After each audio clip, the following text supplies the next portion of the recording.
Gang, what's up? Aaron, Canadian Looney. We're going to get right into a very similar introduction to this, but I just want to say, we're trying to keep busy. I'm really sad. My mom just, again, this is going to be kind of repetitive. Eventually, we'll get into a long night of amazing corruption in politics and exposition. Let's get straight into it. Let's go. We've got so much to watch. Aaron here, Canadian Looney. Like, share, subscribe, get notified. We cover Canadian federal politics right here. It's been a really rough month.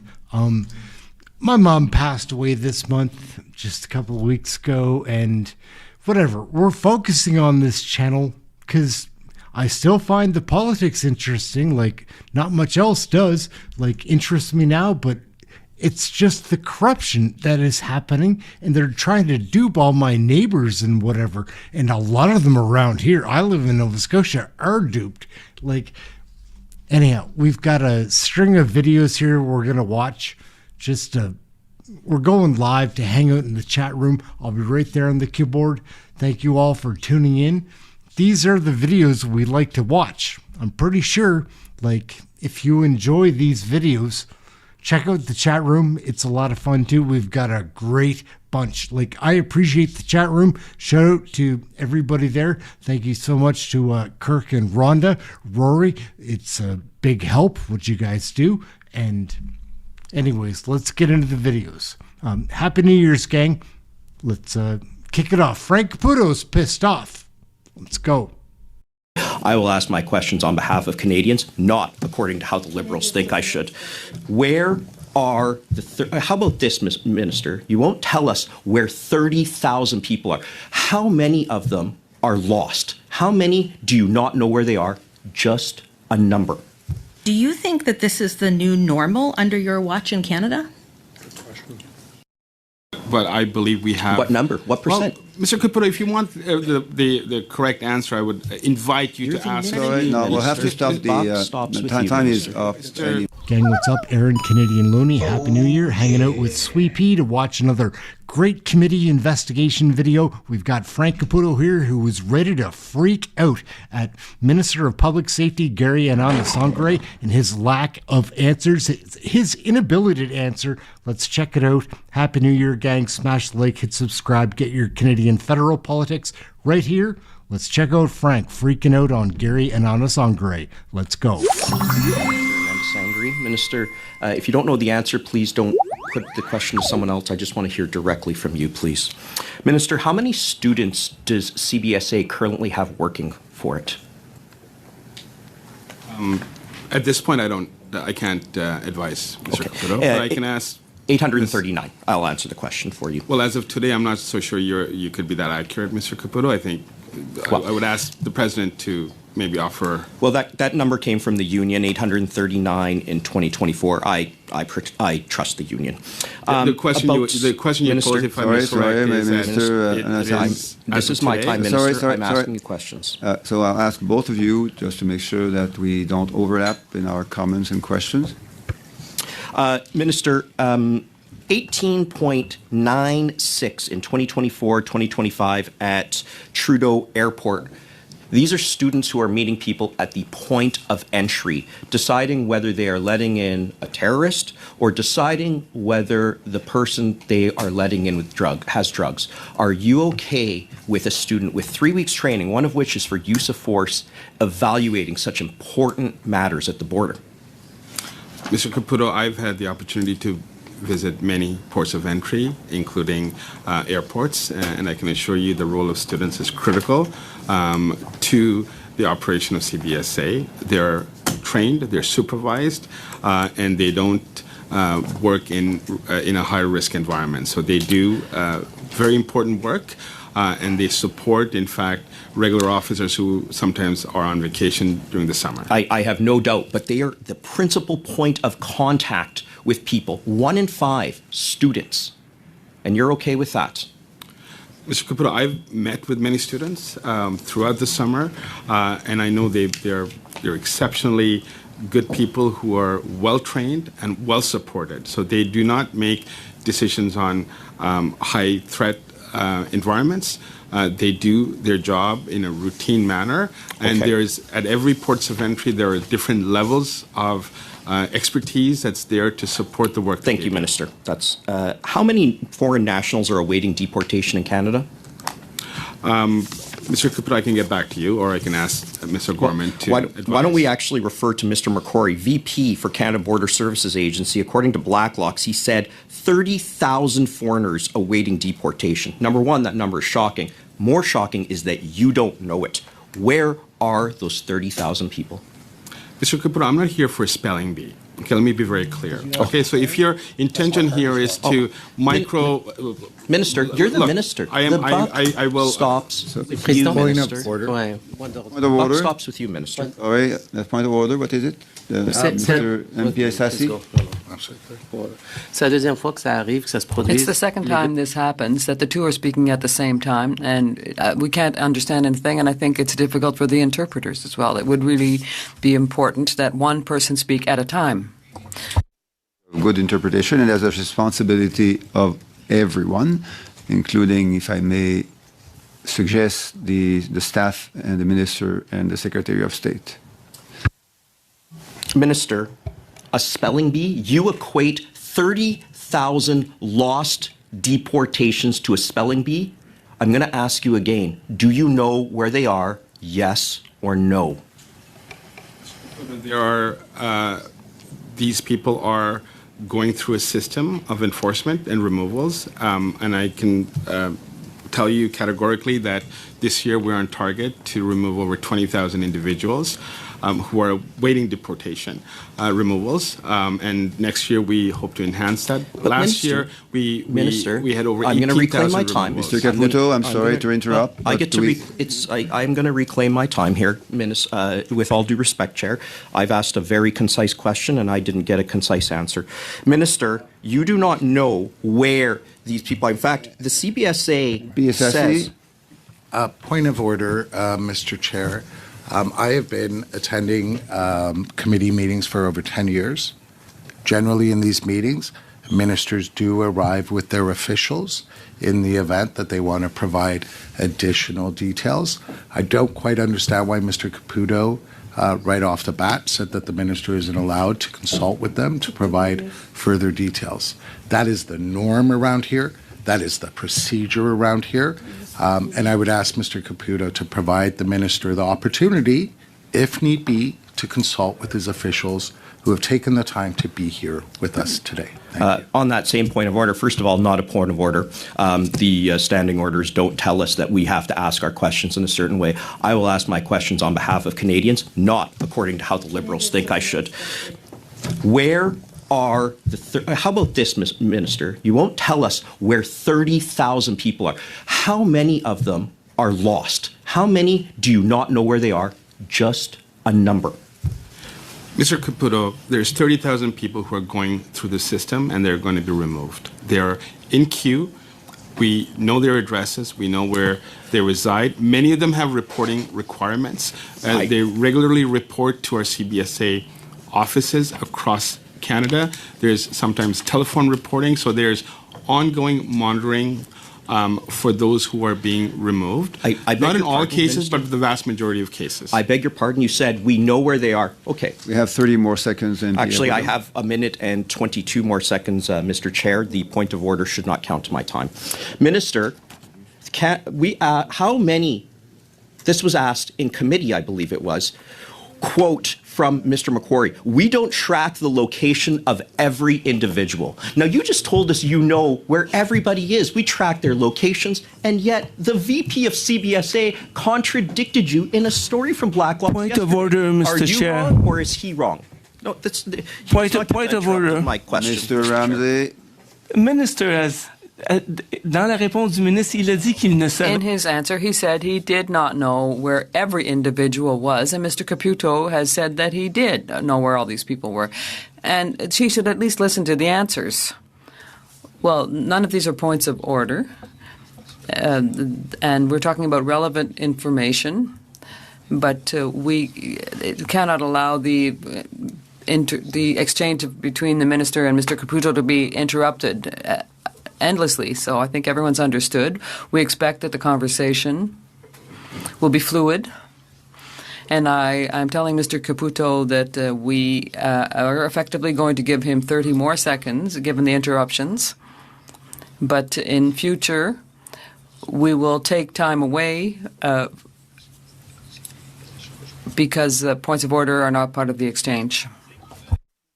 Points of order when we are talking about how the minister says we know where everybody is of the 30,000, and a vice president for CBSA in direct contradiction, quote, "We don't track the location of every individual," end quote. Minister, are you right that you know where they are, or is the VP right? I see you just got a note there, so which is it?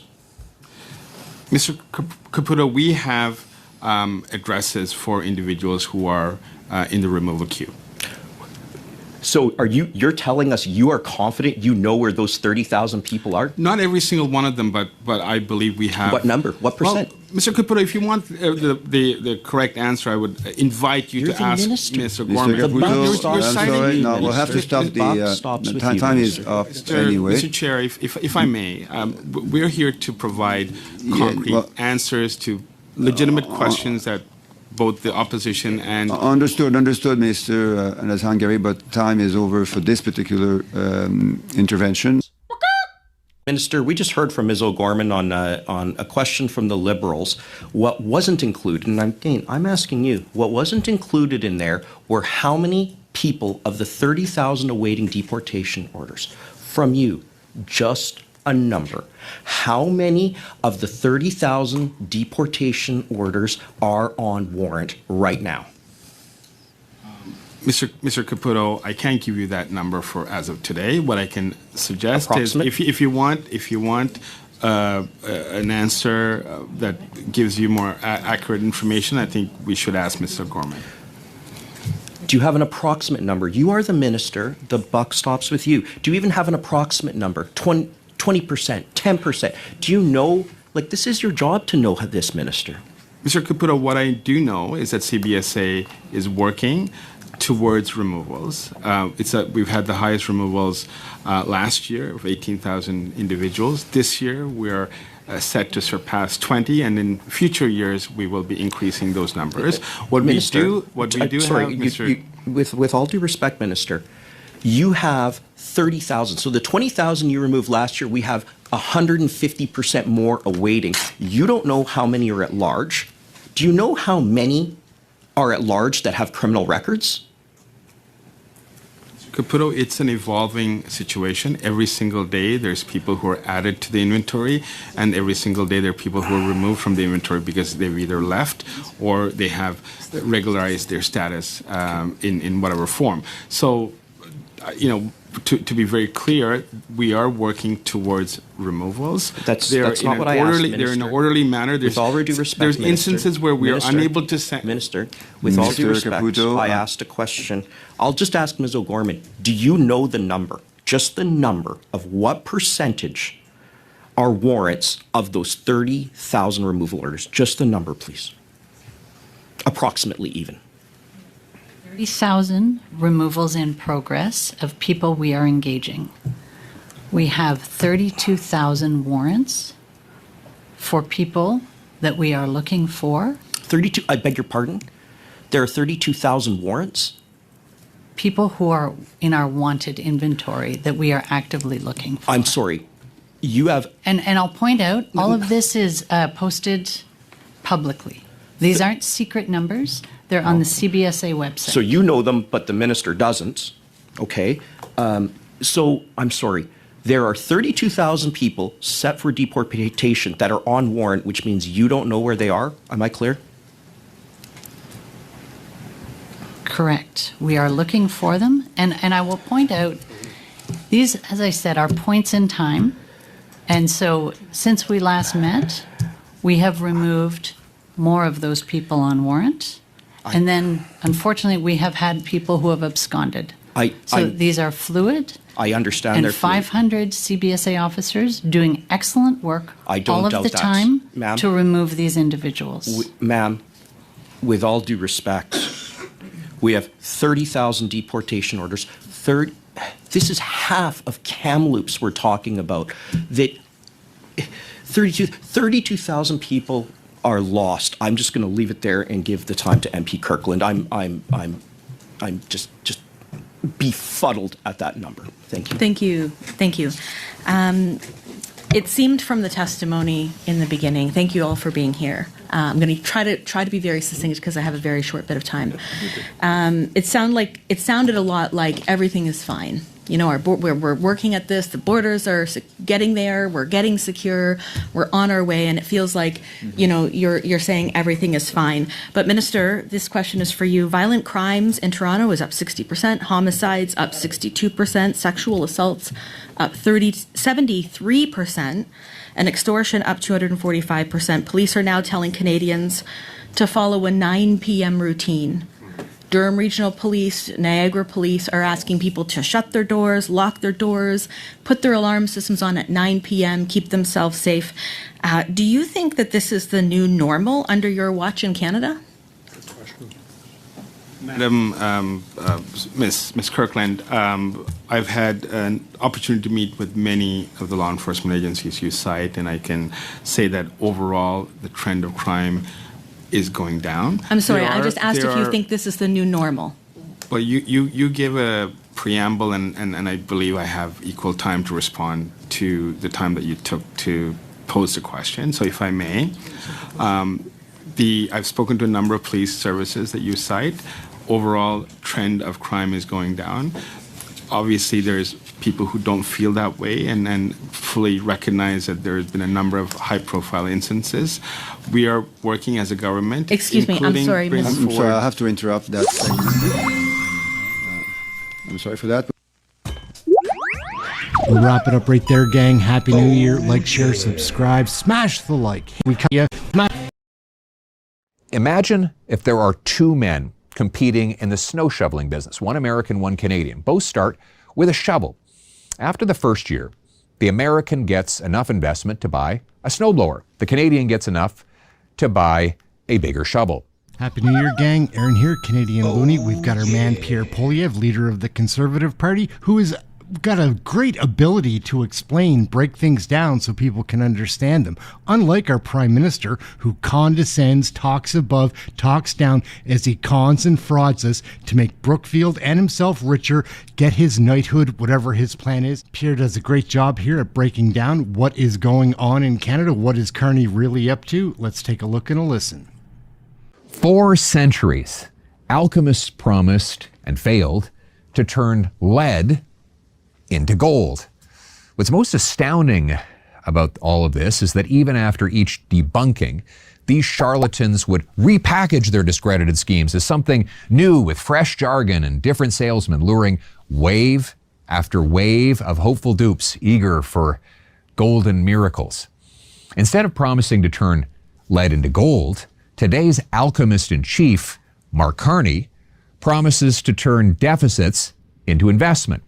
An old Trudeau Liberal promise repackaged as a fresh idea with shiny new slogans like spend less and invest more. Sounds more sophisticated, but it's really not that different than the budget will balance itself, which was Justin Trudeau's way of promising that deficits would fund investments, sparking economic growth and tax revenues for, well, the budget to balance itself. As you can see, this rhetorical trick of calling spending investment is an old one for the Liberals indeed. Have a listen. To spend. To invest. Liberals re-upped this promise in grandiose terms after COVID, promising a great reset where they would revolutionize and modernize our economy with billions in debt-fueled, quote, investment. As you can hear from Mr. Trudeau himself. This pandemic has provided an opportunity for a reset. So given that the promise has been used and reused for 10 years, what's the result? Well, the debt doubled, investment dropped, growth halted, and the budget, well, it didn't balance itself. Since the Liberal deficit binge began 10 years ago, real investment per worker in Canada has actually dropped by over 10%, the steepest decline in the G7 and in Canadian history.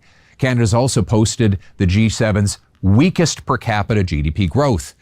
If we take total investment in the country and divide it by the number of workers, you can see how Canada stacks up.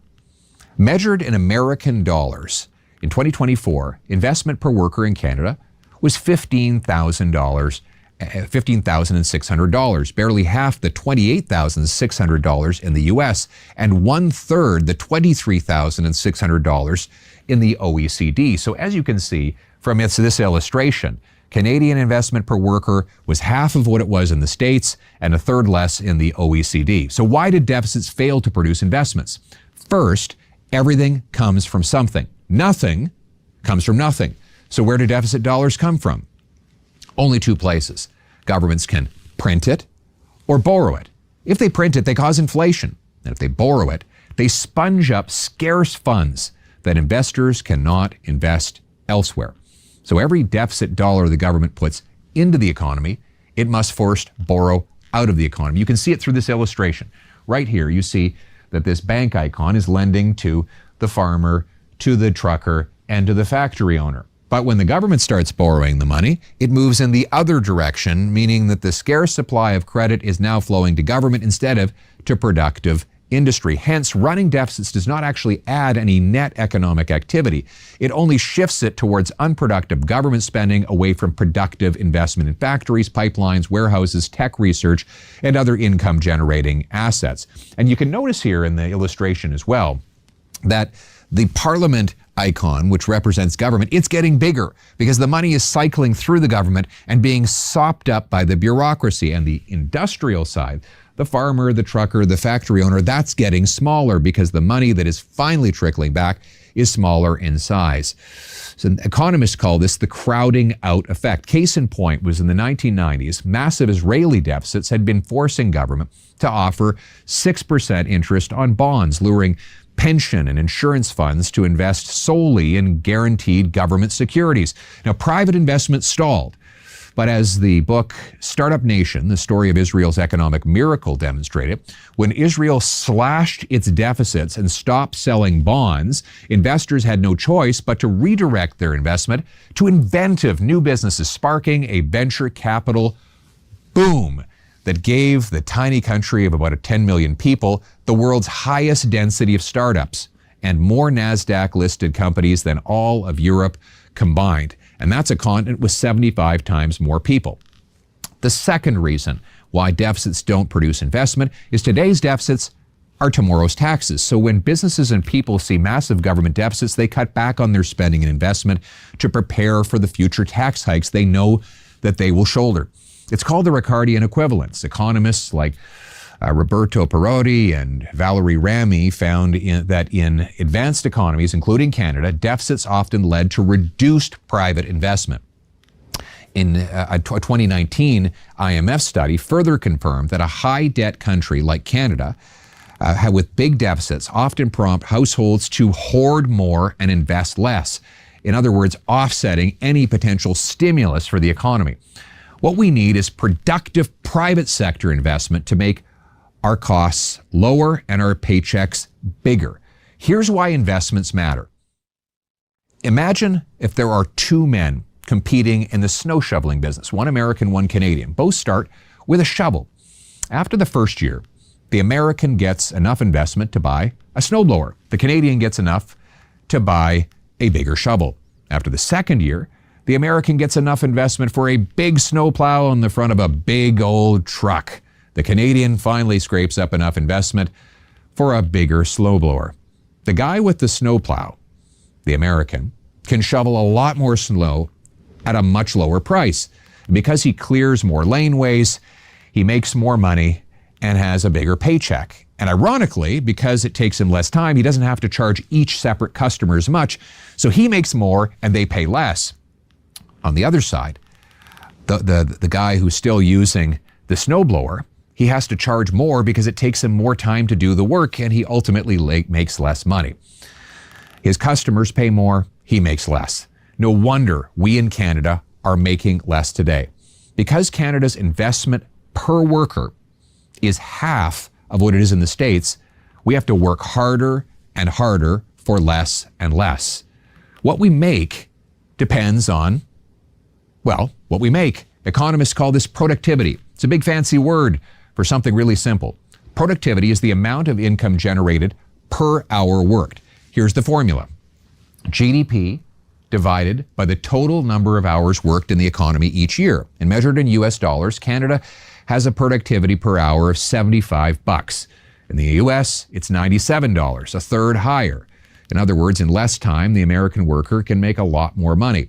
Now, Carney would tell you that government can borrow money out of the private sector and invest it in big state-directed economic projects that will produce higher returns. But that prompts two questions. If economic projects are viable, why does the government need to fund them? And if they're not viable, why would the government want to fund them? Now, roads and highways are an exception, for example, as they're projects that need some government funding because there's really no direct way for them to fund themselves. But Liberals have a nasty habit of funding big corporate projects that normally would be private sector funded. And they end up losing a ton of money and a ton of jobs. Projects that lose us money make us poorer. Mega projects that lose money actually make us a lot poorer. The Liberal logic is that a businessman who loses money on every sale should try to make it up on volume. And of course, that's just a really fast way to get really poor. The only reason why money-making projects funded by the private sector don't happen in Canada is because government won't get out of the way and let them happen. We have the second slowest building permits anywhere in the OECD and among the highest taxes of any country in the developed world when it comes to investment. The government needs only to do one thing to unlock the trillions of dollars of investment that businesses would love to put to work in our economy. The government needs to get out of the way. Get out of the way by granting the fastest building permits in the world. Get out of the way and end capital gains tax on reinvestments. Get out of the way and repeal anti-resource laws and bans on shipping oil off BC's north coast. End the oil and gas production cap. Get out of the way. Let builders build, workers work, and business boom. With the most resources of any country in the world, we don't need liberal alchemists to promise yet again to turn deficits into investment or lead into gold. We need them to get out of the way and let Canadians start digging the gold mine that's right under our feet. And so to look at your enemies, like let's say you had some sort of weird prime minister like to dress up in fussy costumes. It would be super important to point that out a lot. Oh, shut up, racist. No, not going to. Not racist. I'm not going to shut up. Answer the freaking question, you weird cross-dressing prime minister. And then they're subsidizing the media to the point where all of your big media outlets, which are disgusting, are state media because they're taking state cash. Do you watch CBC? I do, occasionally. I can turn in any hour of the day and I will learn that I am racist for driving an SUV and not being trans. Merry Christmas, everyone. Aaron here, Canadian Looney. Smash the like, hit subscribe, get your Canadian federal politics right here. We're going to bring another Tucker Carlson video here to show. It's outrageous, often is. Tucker Carlson is hysterical. He gets some things wrong, a lot of things he gets right. Viewers on this channel tend to like Tucker Carlson, so let's take a peek and see what he has to say. He's going to roast Trudeau here. It's outrageous and hysterical, and there's a lot of truth behind his jokes. Let's take a peek. Someone just gave me this t-shirt, which I just love so much, I'm actually going to wear it in the privacy of my own home. Al freaking Berta, baby. What a great province this is, what a great country this is. In fact, I was just be told, I've never said this to anyone, including my wife, but I know that in Canada it's official policy that coming out of the closet is good, unless you're the Prime Minister. So I'm going to reveal something about myself that I've never revealed, which is that I am part Canadian. And yes, I am. I actually am part Canadian. And I was thinking this morning, I was like, I always say I'm the only American who's like legitimately interested in Canada, and I am. And I always have been. And I wonder, why am I so obsessed with Canada? And I thought, because I'm part Canadian. my great-grandfather, actually my father's family was in the colonies, and then they brought democracy, and they're like, we're out, we're going to Nova Scotia. And so they spent a couple hundred years there. The Rayfuses, they're still there, by the way. I think they're all liberals. But and then my great-grandfather's like, I'm going to try that again. So he comes to the United States, and I'm here as a result. So I feel it in me is Canadian, and I've been all over your country, and I've been everywhere in your country, and I just think it's a remarkable place. And I think people don't quite understand what Canada is because so much of it is bumped right up against our border. And I would argue, no offense, that the least impressive places in Canada are right up against our border.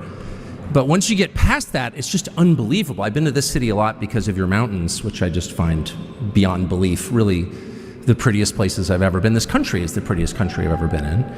The second biggest country in the world, bigger than the United States, deeper oil reserves than the United States, more natural resources than the United States, and 1/9 the population. And when I hear the lunatics that run your government are like, our population's growing, we're so excited. I'm like, really? You want to live in a crowded country? 40 million people in the world's second biggest country? That sounds like the kind of place I want to live. Like, what are you even talking about, you morons? But anyway, so I've come to Canada a lot, and every time I come, so many things strike me. First and foremost, the natural beauty, the unbelievable natural beauty, prettier than Switzerland, in my opinion. And the second thing I notice is the politeness of the people. That's real. And the third thing I notice is that all the comedians left decades ago. And it brings it out in me. And making fun of Canadians, and as I've already told you, and I hope it's obvious, is done with love. But I just can't control myself because no one will ever laugh at your joke.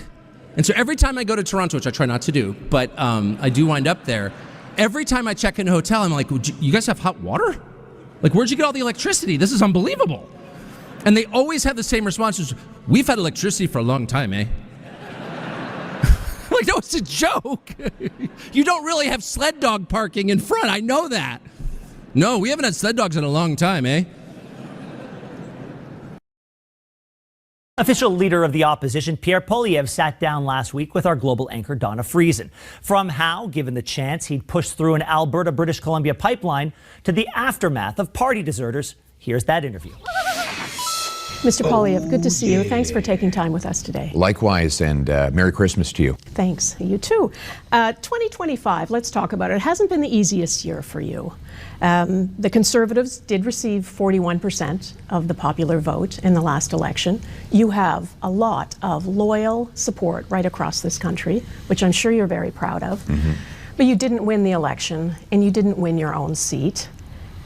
That would be a big blow to a lot of people in your position. Have you reflected on what went wrong?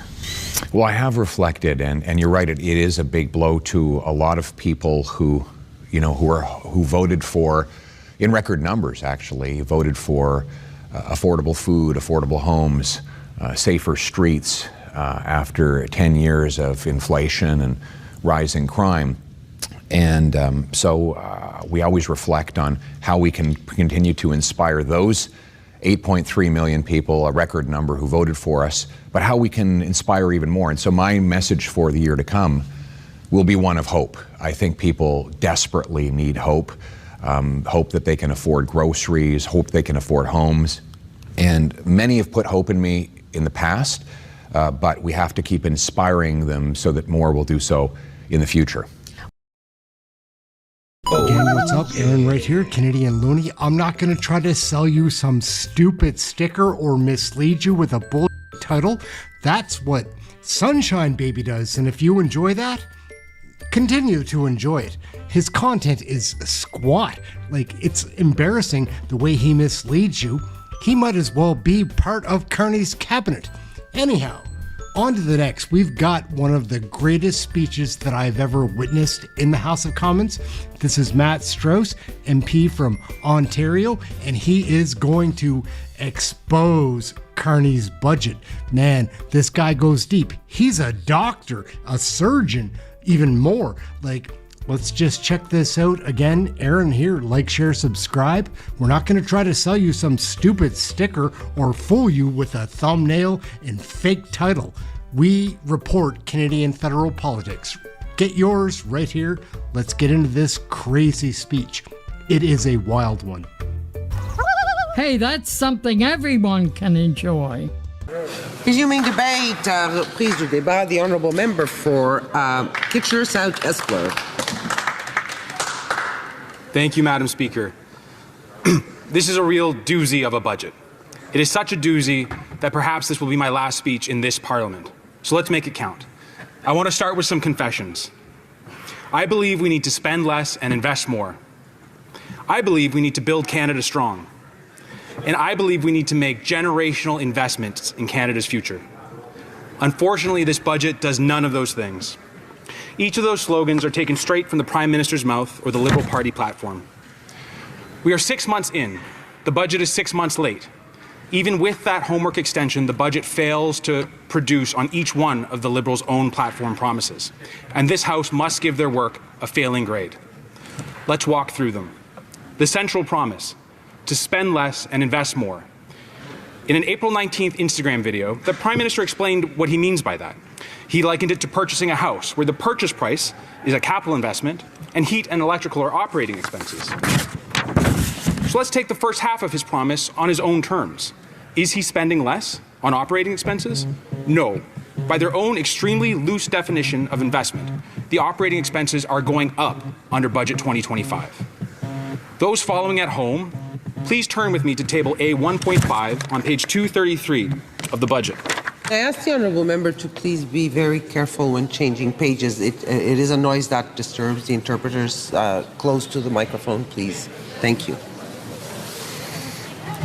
Day-to-day operating balance was minus $4.1 billion under the Liberals' definition for 2024, and it will be $33 billion under their definition for 2025. So this is what spending less on operating expenses looks like to this Prime Minister, increasing the operating deficit by 700%. Have they gone mad? Do their promises mean nothing? How are we supposed to have a democracy where you can run an election on balancing the operating budget and then increase the operating deficit by 700% in your first year? This is a terrible trick on voters. You know, if I wasn't already signed up for Blue Team and a well-dressed Goldman Sachs banker ran for Prime Minister with Red Team, promising to spend less and invest more, I might have believed him. I might have voted for him. That's how much I agree we should spend less and invest more. Millions of thoughtful and prudent Canadians did believe him and did vote for him. The rug today has been pulled out from under them. This budget is a sham. They are spending more. And before they start shouting about tariffs across the way, please turn to page 66 of the budget document, Table 1, where the government estimates that $7 billion of the deficit is due to tariffs, what they call economic and fiscal developments since 2024. So the operating deficit increases by $33 billion, but only $7 billion of that is in any way a consequence of tariffs. The rest is self-inflicted. So let's talk about the second half of their promise, to invest more. The issues are twofold: how much investment and whether the investments are good or bad. Thank God for the Parliamentary Budget Officer. Table 1 of the PBO report on the budget shows an increase in capital investment based on the PBO definition of $7 billion for 2025. So the deficit has doubled from $40 billion to $80 billion, a $40 billion increase, and only a fraction of this, $7 billion, is new investment under this definition. Obviously, this is not generational or transformative, just in terms of the size of the investments, but are they good or are they bad investments? You know, I'm a physician. I do my own investing for my retirement. And how to define an investment as good or bad is very easy. A good investment provides a good rate of return. A bad investment provides a negative rate of return. To use the Prime Minister's Instagram example, if you buy a $1 million house, that indeed is an investment. If that house loses 20% of its value, you are $200,000 poorer, and that is a very bad investment. Every single year that these Liberals have been in power, they have told us that they are taking our money through taxes to invest it for us because we don't know how to invest as well as they do. They did it in 2015. Their platform promised, quote, historic new investments in infrastructure. In 2019, their platform promised, we will run modest deficits for 3 years so that we can invest in growth for the middle class. And their 2021 platform promised to immediately invest $6 billion to support the elimination of health system waitlists. So what sort of returns did we get on this investment? Did any of that happen? I do not see the historic infrastructure they built from 2015. I don't see that the middle class has experienced growth. In fact, I see that it has been decimated by their inflationary deficits. And lastly, as a practicing physician, I can promise you that far from eliminating health system waitlists, like they promise, waitlists are worse now than they have ever been. Furthermore, the national debt has gone from $600 billion to $1.2 trillion over these last 10 years. So none of this quite seems like their investments are paying off. It rather seems like Canadians know how to invest, but the government keeps taking their money and then investing it on white elephant programs that provide no rate of return. What is the top line conclusion of this? We're now spending $60 billion on debt financing. That's more than we spend on healthcare transfers or on national security. So it does not seem to me that in the aggregate or in any specific case, that when the Liberals say they're going to take your money to invest it on your behalf, that they do any sort of a great job at it ever. It never seems like their investments provide anything like an acceptable rate of return. In fact, Bernie Madoff gave his clients a better rate of return. But let's take a specific case and drill deeper, housing investment. I find myself asking, how many members in this House have ever, with their own hands, built a house from start to finish? By show of hands. We'll return to that. So not many of them, Madam Speaker. And this doesn't surprise me. In general, politicians do not know how to build anything because they don't build things. Builders build things, and home builders build houses. In Canada, home builders have always built homes.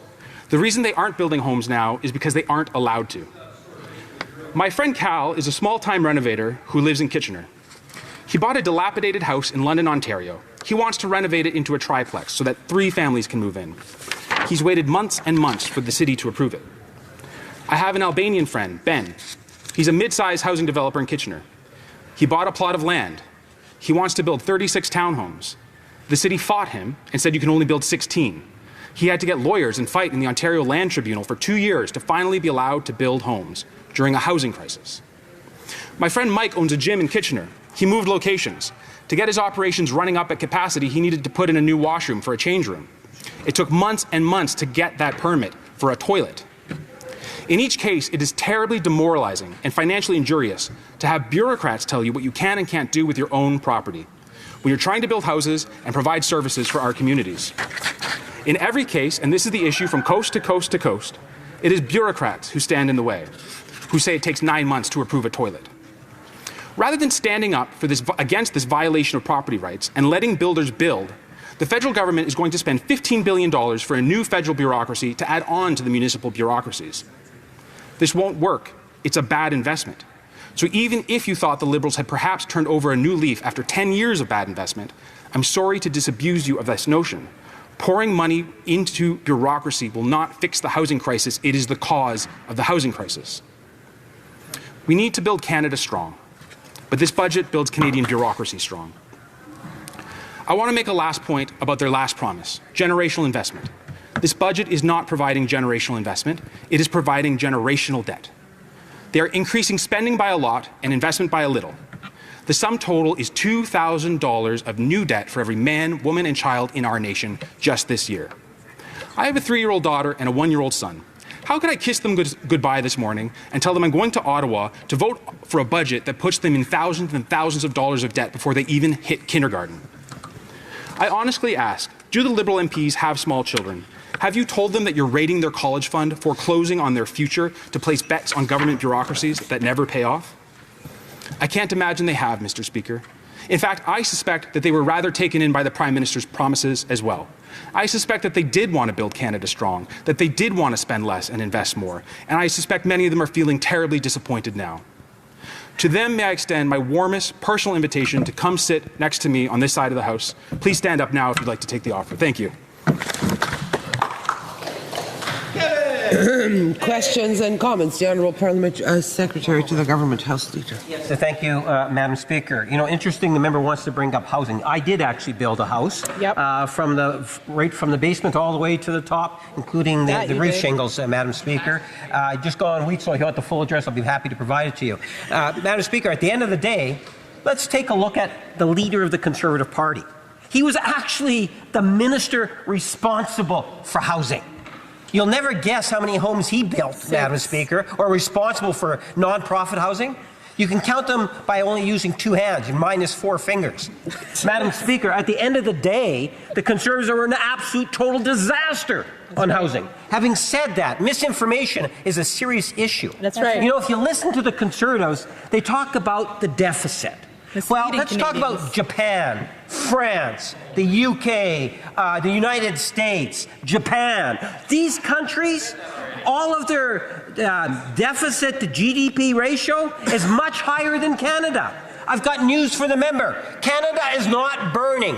Canada is the best country in the world to call home. And if the Conservatives would get off their pot and stop condemning and saying how bad Canada is, they can actually contribute to building, as he says he believes in, Canada Strong. I believe in Canada Strong. Won't he support a budget that actually believes in Canada Strong? The honourable member for Kitchener South Hesper. Thank you, Madam Speaker. So, to the second point, it's easy to tell mistruths with statistics.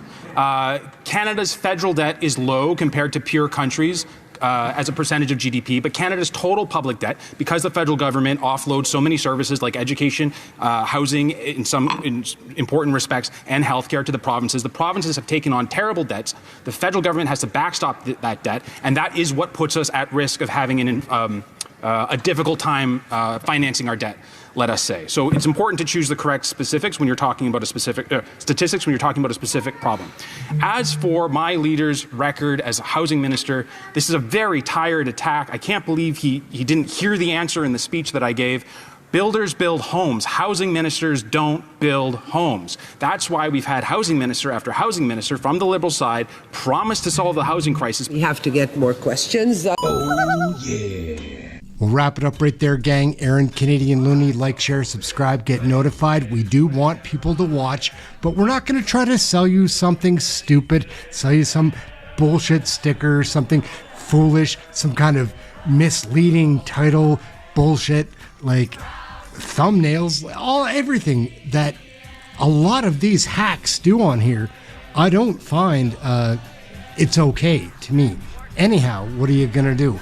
Watch Canadian Looney, like, share, subscribe. I'm Aaron. We watch Canadian federal politics right here. We don't try to cut it up too much. We want you seeing and making the decisions for yourself. I don't want to be a big influencer, like tell you what I think so that you think it.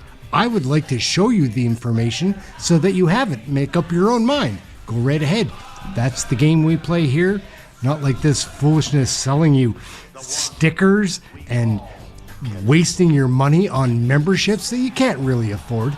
I mean, I don't understand how this guy looks. I'm so proud to stand here and reject Liberal post-nationalism, reject everything that the Liberals have done to erode the value of citizenship, erode the value of our democratic institutions, and fight. I will stand here and fight for what is right. You know, my colleague opposite has a lot of shame to wear for all the years that he stood by and actively helped erode our national identity, erode our military, erode our national institutions. It's time for a change in this country, my friends, a real change. Broken, Canada's broken, and Canada's broken because we're stupid, okay? Canada's broken because we're stupid. These are Muslim values.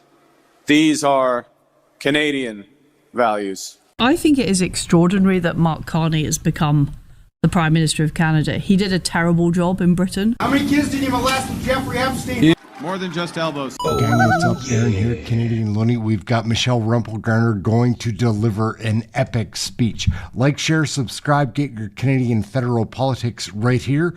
Everyone has an opinion about Canadian federal politics. Michelle Rumpelgarner is going to give you a couple of hers. She's the shadow critic, the shadow minister of immigration, and she is articulate in this one. And she gets right to the point. Canadian identity. Are they trying to take it away from us? She's going to get deep into it, and Liberal voters, you want to pay attention to this one because the Liberals expose themselves. Again, they don't show this on the news. Get your Canadian federal politics right here, or another independent. Like, just get real information. The news doesn't provide that. Let's take a look at this. Hey, that's something everyone can enjoy. But all those reforms were reversed and far exceeded after Liberal Prime Minister Justin Trudeau took office in 2015. Essayists discussing Trudeau Jr.'s famous 2015 post-nationalism quote that there is, quote, no core identity, no mainstream in Canada, often forget that he didn't just say those words. He operationalized them through a decade of socialist-oriented post-nationalist policies. So much so that his fervent focus on abolishing Canadian national identity may be remembered as the most enduring aspect of his legacy. On immigration, the Trudeau Liberals narrowed the age range for mandatory language requirements in citizenship applications, thus diminishing shared language roles in the Canadian identity for newcomers. They eliminated in-person citizenship oath requirements. They sought to erase references to practices like female genital mutilation as abhorrent in the Canadian Citizenship Study Guide, arguably normalizing their importation into Canada. They turned a blind eye to judicial rulings allowing immigration status to factor into sentencing violent criminals, valuing the process of entry into the country over the responsibilities associated with citizenship. They allowed Canada's compassionate asylum system to be abused into a mockery, and thus we have the bill in front of us today. Look inside yourself, Rosemary. It's time for a change in this country, my friends. A real change. Now I have a question. Who's ready? How many kids did you molest with Jeffrey Epstein? More than just elbows. Wow. I am a European, actually. Oh, you are? Yeah, Oh. Irish citizen. Yeah. Gang, what's up? Aaron here, Canadian Looney. Like, share, subscribe, get notified. Get your Canadian federal politics here. Everyone has an opinion about Canadian federal politics. How do you feel about Chris Donchma crossing the floor? Just when you didn't think things could get worse for the Conservative Party, this awful budget that they're going to have to oppose alone, it would seem. We have it coming up here, what the other opposition leaders are saying about the budget.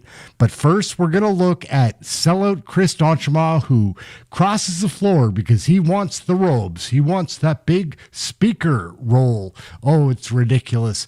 We only had one Conservative MP left here in Nova Scotia. Now we got a big goose egg. It's a big disappointment.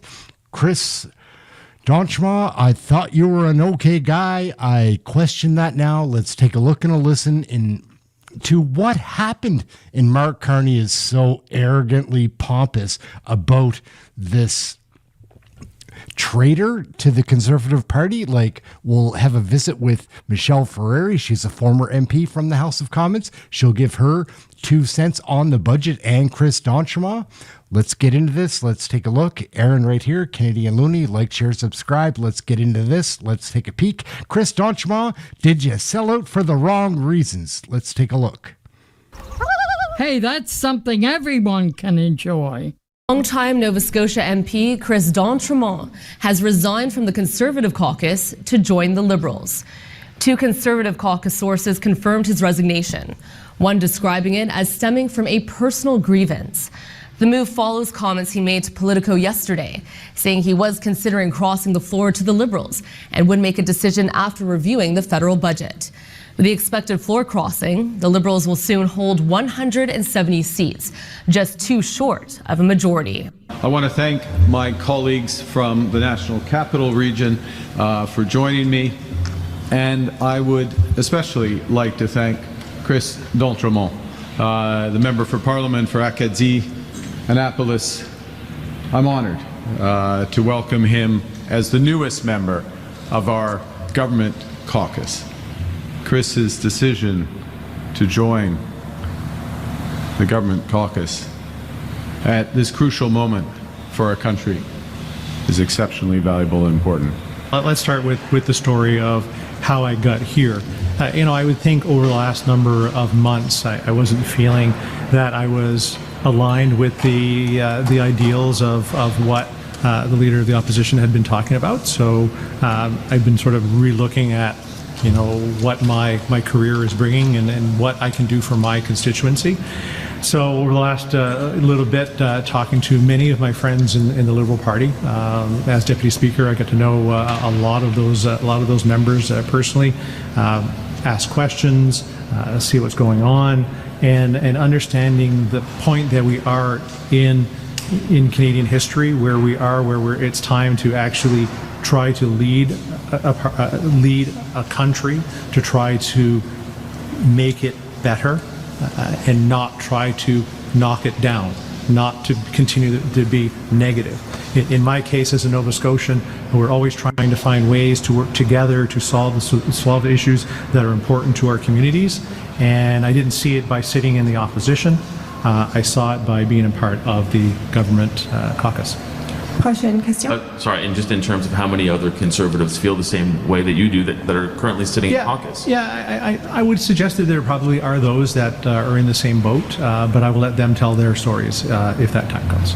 I know you just spoke of Mr. Poilievre and the direction he was going, but I'm just wondering whether the Conservative leadership style perhaps pushed you out of caucus. Well, I think that's probably a part of it. I didn't find I was represented there. That my ideals of an Easterner, of a red Tory, I mean, quite honestly, of trying to find ways to find solutions and help your community rather than trying to oppose everything that's happening. And I think that's the opportunity that's being offered by Prime Minister Carney and the government caucus is to help find solutions at this critical time for Canada. Did you think that there was a real risk the budget could fall with this government, and do you think that risk still exists? I think the risk always exists. You still have to have your account correct. You need to make sure people show up for the vote and those kinds of things. I think it's important that we make that more sure. I mean, this is a budget for a generation. This has got some good stuff in it for communities like mine, and I want to see it pass. Is there anything tangible, offered towards you by the Liberals, a promise of perhaps a position in cabinet down the line, anything along those lines to get you to cross the aisle? No, really, it had to do with my riding itself. Acadianapolis is a big rural riding with lots of fishery and lots of agriculture and a military base. I want to make sure that I'm doing the right thing for them, to make sure that they have the housing and the infrastructures that they need, and I felt this budget was one that was going to provide that. Some of your former colleagues have already been reacting to this news. They've called you a coward, disingenuous, and disloyal. What's your message to your former colleagues? Well, I think they should look at themselves and see if they're offering the right thing to Canadians, of trying to build for the world. I mean, we have a great opportunity here in Canada, and rather than knocking people down, we should try to find ways to work together, and that's what I've always tried to do in my career. Oh, yeah. Okay, November 4th, 2025. What a day in politics. They say sometimes a day in politics is equivalent to a month in real life. Let's break it down. It was budget day, so we'll get into that. But first, a little political drama. Former Conservative MP Chris D'Entremont has left the Conservative Party. He threw a hissy fit, said he wanted to be Deputy Speaker, didn't get what he wanted, so he crossed the floor to the Liberals. Yeah, so that's a real smart move, Chris. You know what can't be bought or replaced? Integrity. Yeah, that's right, Chris. If you were unhappy or you somewhere got the memo that being an MP is about what you want and it's about you, wrong-o. It's about representing a riding. And the people in your riding elected a Conservative MP. And you are a sellout, my friend. So good riddance, because I'm sure the Liberals will super trust you. I think the right term is rat, dirty rat.